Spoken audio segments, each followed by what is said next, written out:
वो मोदी जो अपने स्पीचेस में हर बार पाकिस्तानियों को धमकी दिया करते थे, हर स्पीच में वो कहते थे कि हम पाकिस्तान के साथ ये करेंगे, वो करेंगे, पाकिस्तान के हालात ऐसे बनाएंगे, वैसे बनाएंगे। वो मोदी अब सरेंडर हो चुका है और उनके ऊपर जो है कई लोग जो है उनके ऊपर बात कर रहे हैं और अपने मुल्क के जो लोग हैं वो उनके सख्त मुखालिफ हो चुका है। खासकर गोदी मीडिया भी उनके सख्त मुखालिफ होने लगा है। गोदी मीडिया तो इस तरह कुछ कह नहीं सकते, लेकिन खैर उन्होंने उनके जो यूट्यूबर्स है वो कुछ उसमें अकल है, उसमें कुछ शऊर है, वो इसके ऊपर काफ़ी बातें कर रही है। सबसे पहले मैं कहूँगा कि जब पहलगाम अटैक हुआ वो उन्होंने खुद करवाया था, लेकिन इसके बाद जो है पाकिस्तानी जितने भी यूट्यूबर्स थे, हत्ता कि हमारे जो चैनल था वो भी इंडिया में बैन कर दिया गया था और वो इंडिया में मुकम्मल तौर पर बैन था। जितने भी चैनल थे वो मुकम्मल पर बैंड थे। लेकिन इसके बाद जो है अभी रिसेंटली मैंने ये न्यूज़ सुना है और मैंने खुद देखा भी है कि पाकिस्तानी जितने भी यूट्यूबर्स थे उन सब के चैनल्स अनबैन हो गए। जो इंस्टाग्राम अकाउंट्स थे वो भी अनबैन हो गए, मोदी ने अनबैन की। इसका वजह जो है वो किसी को मालूम नहीं है कि क्यों अनबैन की, लेकिन अनबैन की।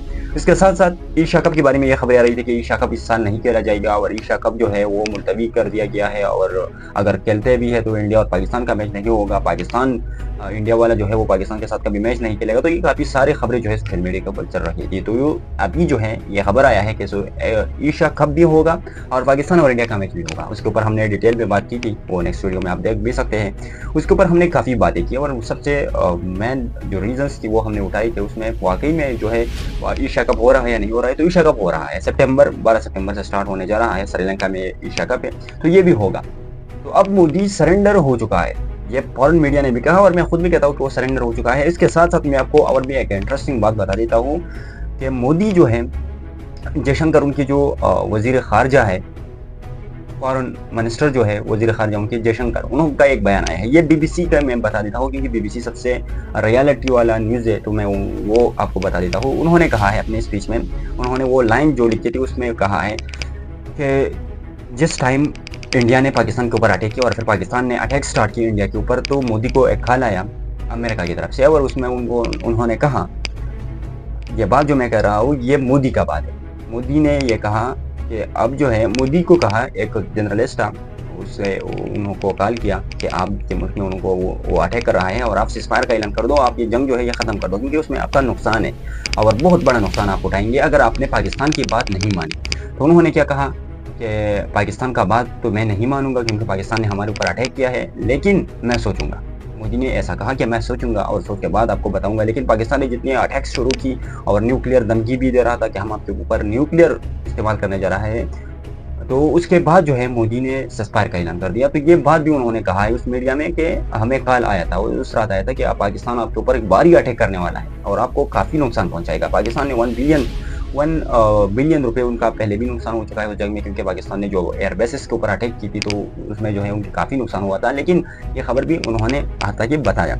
इसके साथ साथ अगर मैं आपको बताऊँ तो पाकिस्तान को एक बहुत बड़ा कामयाबी मिला है और एक कामयाबी एक छोटा कामयाबी नहीं है। UN में जो टेररिस्ट के खिलाफ जो इकदाम होती है उसमें पाकिस्तान जो है उसका सदर मुकर्रर किया है। एक्चुअली पाकिस्तान का नंबर भी था क्योंकि उसमें पूरी दुनिया का नंबर होती है, तो ये नंबर पाकिस्तान का था और पाकिस्तान को वो नंबर दिया है। तो इसमें इंडिया मीडिया की तरफ से बहुत से ऐसे ब्लेम्स आ रहा है कि क्यों, मतलब मोदी तो हर दफ़ा अमेरिका को कहते थे कि ये हमारे क्लोज फ्रेंड है, ये है, वो तो अब जो है पाकिस्तान के साथ सब कुछ पाकिस्तान के फेवर में जा रहा है, तो हमारे क्या फ़ायदा हुआ है यहाँ पर बैठने का और यहाँ इतने दौरों का। उसके ऊपर किसी उनके जो यूट्यूबर्स वगैरह हैं उन्होंने काफ़ी बातें की। तो ये एक्चुअली में सारा रीज़न था और सारा मामला यही कुछ था, इस वक्त तक ये जा रहा था। लेकिन अभी ये खबर आया है कि पाकिस्तानी जितने भी यूट्यूबर्स हैं वो भी अनबैन हो गया, एशिया कप भी रिस्टार्ट होने वाला है और फिर पहलगाम अटैक तो वैसे भी उन्होंने किया और वो खुद बदनाम भी हो गया। लेकिन पाकिस्तान को इस जंग में बहुत बड़े फ़ायदे हुए, वो हम आपको कुछ एक और वीडियो में डिस्कस करेंगे कि क्या कौन से बड़े बड़े फ़ायदे हुए पाकिस्तान को इस जंग में, और मैं वो डिटेल में डिस्कस करूँगा आपके साथ कि पाकिस्तान को बहुत से जो है ऐसे मौके मिले हैं जहाँ पर वो अपने मुल्क को एक स्ट्रॉन्ग कंट्री रिप्रेजेंट कर रहा है और सब लोग पाकिस्तान की इज़्ज़त कर रहा है। सब जो कंट्रीज़ है वो अभी पाकिस्तान का बहुत बड़ा इज़्ज़त कर रहा है, क्योंकि वो कहते हैं कि ये जो है झुकने वाला नहीं है। झुकने वाले तो मुल्क होती है ना, उसकी कोई भी मुल्क इज़्ज़त नहीं करती, जो अपने मतलब दम पे खड़ा होती है वो, और वो स्ट्रेंथ होती है एक मुल्क में, तो उनकी सब इज़्ज़त करते हैं। तो यही मिसाल अभी पाकिस्तान का है। पाकिस्तान ने अपने स्ट्रेंथ पर जो है इंडिया को शिकस्त दे दिया और शिकस्त उन्होंने तस्लीम भी कर लिया, क्योंकि सीज़फायर का ऐलान करना शिकस्त को तस्लीम करना है। खैर आप लोग ये क्या ख्याल है, उस जंग के बारे में क्या ख्याल था और अभी जो मोदी जो काम कर रहा है इसके बारे में क्या ख्याल है, अपने राय कमेंट बॉक्स में ज़रूर दीजिए और उसके साथ साथ आप हमारे यूट्यूब चैनल को भी ज़रूर सब्सक्राइब करें, वीडियो को लाइक करें। शुक्रिया।